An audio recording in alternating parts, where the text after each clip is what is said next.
అందరికీ నమస్కారం. ఫ్లూటో జింక ముందు పూలు, సింగ ముందు కాదు, కత్తితో కాదురా కట్టి చూపుతో చంపేస్తా.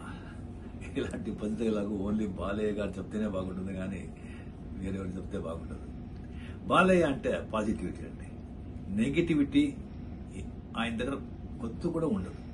ఆయన ఎక్కడుంటారో అక్కడ ఆ సంతోషం, ఆ నవ్వు, ఆ పాజిటివిటీనే ఉంటుంది. ఆయనకు పోటీ ఆయనే, వేరెవ్వరూ లేరు. బాలయ్య గారి పిక్చర్ బాగా ఆడుతుందంటే ఆయన అభిమానులు మాత్రం కాదు, అందరు ఆర్టిస్ట్ అభిమానులు సంతోషపడతారు. అది ఆయన స్ట్రెంత్.